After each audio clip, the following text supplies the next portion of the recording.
Halo teman-teman, pada kesempatan kali ini saya ingin melanjutkan video yang kemarin. Kalau kemarin kan itu saya memberikan tutorial uji normalitas menggunakan Lily-Force, tetapi itu data tunggal ya, kayak walaupun ada data yang sama atau nilai yang sama, tapi kita menghitungnya satu persatu ya, kayak gini ya. Bentar, kemarin aku punya filenya. Nah kayak gini. Kan kemarin itu ada data yang sama ya, di 64 nih nilai yang sama, terus 74 juga sama, 75 juga sama. Kan kalau sama kayak gini kan ini cara yang pertama ya, alternatif, cara yang umum biasanya. Tapi biasanya ada kadang dosen itu yang maunya tuh ya nilainya tuh yang mewakili aja. Jadi kalau ada nilai yang sama yang masukkan dalam kolom bagi yaitu frekuensi gitu. Jadi 62-nya nanti ada 2, terus ada frekuensi kumulatif nanti biasanya kayak gitu. Nah, ini versi yang pertama. Versi yang kedua saya mau buatin pada video kali ini. Nah, kalau kayak gini kan ada formatnya nih. Ini misalnya rata-rata di pada dosen kayak gini ya. Jadi ada frekuensinya, nanti ada nilai yang sama, kita jadikan masukan gini, perwakilan. Ada 20 data. Dari 20 data ini, nilai mana saja yang sama nanti dimasukkan ke dalam sini. Tabel ini. Masing-masing nanti ada frekuensinya kayak gitu. Oke, kita copy dulu ya. Copy. Kita ke bagian sini. Paste. Nah, pertama kali kita harus melakukan sortir ya, dari yang terkecil sampai yang terbesar. Sama aja caranya. Oke, kita pilih continue. Oke, sudah. Nah, ini kan udah selesai nih. Sekarang kita mau copy dulu sini ya. Paste. Nah, kayak gini ya. Misalnya kita mau mensortir ini. Kita mau kan kalau kita mau nulis satu-satu ya, bisa kan 63 terus nanti 64, 65, nanti itu lagi 74. Tapi kan ini kan lama ya, karena kita kan harus mencari nilai yang berbeda gitu. Kalau nilai yang sama kan nggak dimasukkan, kan nanti dimasukkan kepada frekuensinya. Jadi kita ke ini, kita pilih di sini cadangkan aja ya. Terus kita ke sini, kita pilih remove duplikat. Kita salah, sebentar. Kita kasih nilai dulu sini. Nilai. Nah, kita duplikat. Kita remove duplikat. Oke. Nah, di sini dari telah di remove dan ada 9 yang sama kan? Ada 9 nilai itu 2, 3, 4, 5, 6, 7, 8, 9. Jadi dari 20 data ini ternyata banyak data yang sama dan ada 9 jenis data yang berbeda. Kita copy aja, copy, paste. Nah, oke, sekarang kita hapus. Kita hapus aja karena ini sudah nggak dipakai. Oke. Oke, kita hapus saja. Home, none. Oke, sudah selesai. Sekarang kita mau menghitung frekuensinya. Nah kan kalau biasanya kalau data yang masih sedikit bisa ya, kayak kita melihat di sini hanya ada 1 gitu kan. Nah kalau cara cepatnya itu kita ada caranya kayak gini. Kita klik, kita countif nih, pilih ini, terus kita klik semua, terus nanti ikutin ya, di sini ada persyaratannya, titik koma. Nah yang kita cari adalah 63, terus tutup kurung. Nah sebelum tutup kurung ini kita harus perhatikan karena frekuensinya bakalan sampai ke bawah, nanti kita tinggal menyamakan nada ke bawah, menariknya ya. Jadi kita harus menguncinya dulu karena nilainya ini sama, kita harus menguncinya dulu. Kita mencuri kita klik F4 di keyboard kayak kemarin ya, F4 sampai muncul ada dolar di sini. F4. Ini tetap karena nanti bakalan berbeda kan, berbeda-beda. Ini tetap, kayak kita klik. Nah, ini kan 1 ya, benar ya 1. Kita drag aja sampai ke bawah. Nah, 20. Ini tinggal ada karena sudah ada zoom. Nih, zoom, terus nanti kita tinggal di drag sampai ke bawah. Sudah selesai. Sekarang kumulatif. Nah, kalau kumulatif ini itu kan artinya ini ya, kita tulis saja 1. Nah, bawahnya tuh kayak 1 ini, kolom ini ditambah sama ini jadi 3, 3 ini tambah ini jadi 4 gitu kan ya. Itu kan satu-satu lama tuh. Nah, cara apa namanya? Cara cepatnya itu kita klik di sini, tetap ya, tetap 1 karena sebagai awalan. Jadi kita langsung ke yang kolom kedua. Yang di bawahnya yang nomor 2. Kita tinggal klik, terus kita sama dengan ini, klik. Ya, entar kita jangan lupa tambahkan buka kurung. Ini ditambah dengan ini. Tutup kurung, tutup kurung, enter. Nah, otomatis kan ini tambah ini jadi 3. Kita langsung ke bawahnya. Nah, cara mau cek ini data benar apa enggak di sini bagian terakhir. Jadi antara atas sama bawah itu sama, hasilnya 20 gitu. Kita cek aja nanti kalau misalnya teman-teman kayak pengen ngecek deh kayak gimana sih benar apa enggak gitu kan. Teman-teman tinggal menghitung aja. Ini ditambah ini jadi 3. Ini ditambah bawahnya lagi jadi 4. Ini ditambah 2 jadi 6 gitu ya teman-teman sampai ke bawah. Kenapa sampai 20? Karena emang totalnya sebanyak 20. Selanjutnya di kolom rata-rata. Sama aja sih rumusnya, kita sama dengan average.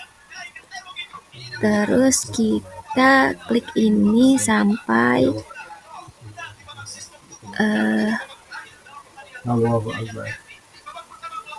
di sini. 23 kita tutup. Nah, karena rata-rata itu pasti bakalan sama, jadi kita harus menguncinya yaitu dengan klik di keyboard F4. Di sini juga F4. Oke.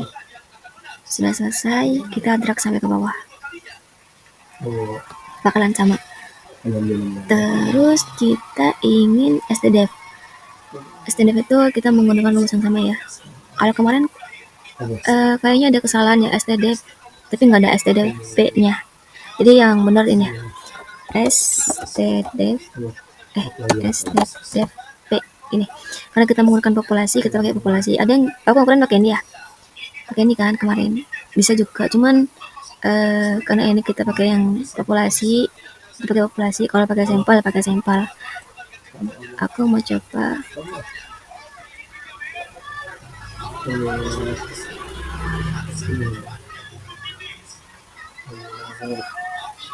karena aku pakai yang populasi, tetap pakai yang ini. Kita pakai populasi, kalau pakai sampel nanti diubah ya teman-teman.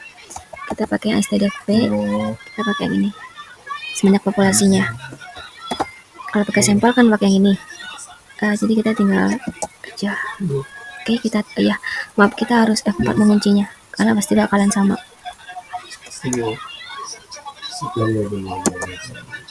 stdf itu sama. Oke, sudah selesai.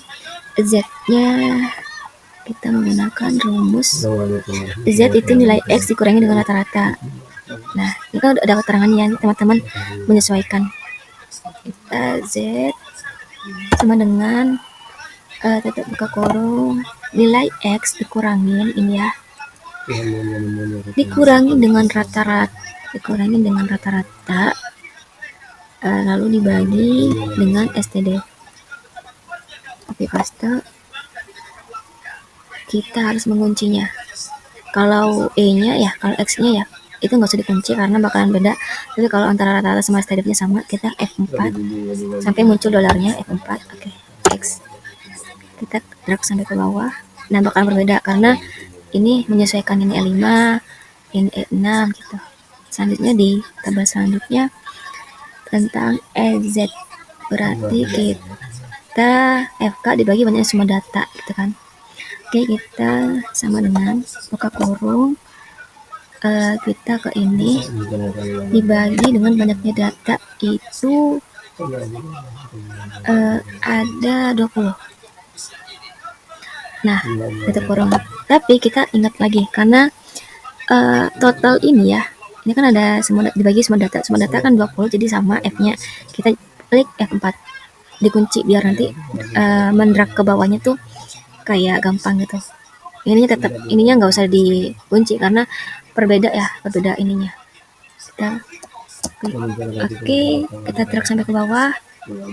Nah, kalau Z ini dikatakan benar jika ujungnya 1 ya teman-teman. Jadi berurutan 0,05, 0,15, 2, 3 ini.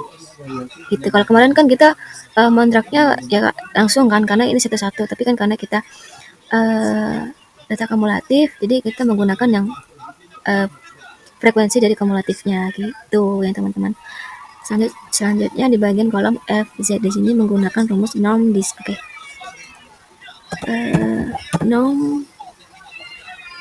Norm dis, kita ikutin aja. X-nya ini mean-nya rata-ratanya ini, standar deviasinya adalah ini, kumulatifnya adalah 20. Loh, kita kurang. Karena yang membedakan hanya X-nya saja ya yang ini, jadi ininya dikunci semua. Ininya F4, ini F4, ini F4. Oke, drag sampai ke bawah. Oke, sudah selesai. Selanjutnya barulah kita menggunakan rumus ABS. Ini ABS kita jangan ketukar ya, jangan ini duluan terus dikurangin ini.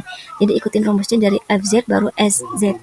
Jadi kita klik ini, dikurangin sama ini, buka kurung itu. Oke, kita drag sampai ke bawah. Ini sama ya, ini dikurangin, ini dikurangin dengan ini.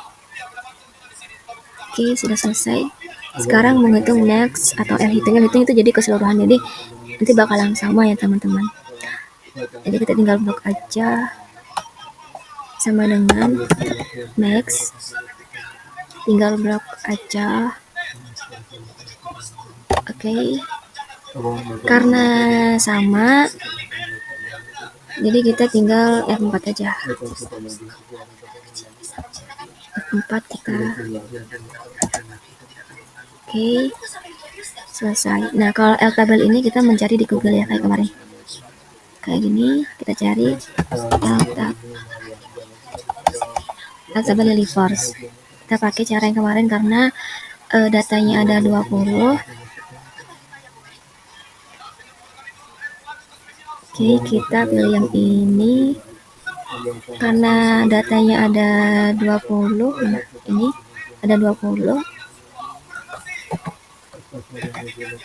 Jadi di sininya juga harus ada 20. Oke. Nah, ini. Oke, sedikit. Nah, ini. Kita tab yang pertama kita cari yang 20. 20 kita pakai nilai signifikannya 0,05 ya, yang ini. Tetap rumusnya tetap. Oke, kita lihat di sini 0,05 nomor 20, 0,190. 0,190. 0,190. 0,190. Oke, kita track sampai ke bawah. Jika L hitung kurang dari L tabel, maka datanya normal. Nah, kesimpulannya karena L hitungnya itu ya. Nah, karena L hitungnya itu 0,134, berarti kan lebih kecil dari L tabelnya yang sebesar 0,9190 gitu kan gitu. Maka data disebut normal. Sudah, segitu aja teman-teman untuk tutorialnya. Ya, rumusnya hampir sama, cuman ada tambahan di bagian frekuensi dan frekuensi kumulatifnya, dan ada berbeda tadi ya yang bagian di sini rumusnya. Jadi kayak gitu ya teman-teman untuk cara yang kedua ini. Nah, cara kedua ini nanti kalian bisa menyesuaikan karena ada dosen itu biasanya yang meminta bahwa kalau nilainya sama ya kelompokkan dulu. Jadi hanya data tunggal gitu. Jadi tapi ada frekuensinya. Tapi kalau diminta kayak umum saja berurutan satu persatu kayak gini. Untuk melihat apakah data ini konsisten ya, biasanya kalau format kayak gini itu kan konsisten ya. Jadi dilihat dari kesamaannya. Kalau ininya sama berarti nilainya juga sama. Kalau ininya berbeda justru ada yang salah gitu ya. Makanya ada dua versi yang berbeda biasanya kayak gitu teman-teman. Nanti teman-teman bisa menyesuaikan gitu. Sekian dari saya, terima kasih telah menyimak video ini. Nanti akan ada video next selanjutnya. Stay tune, see you.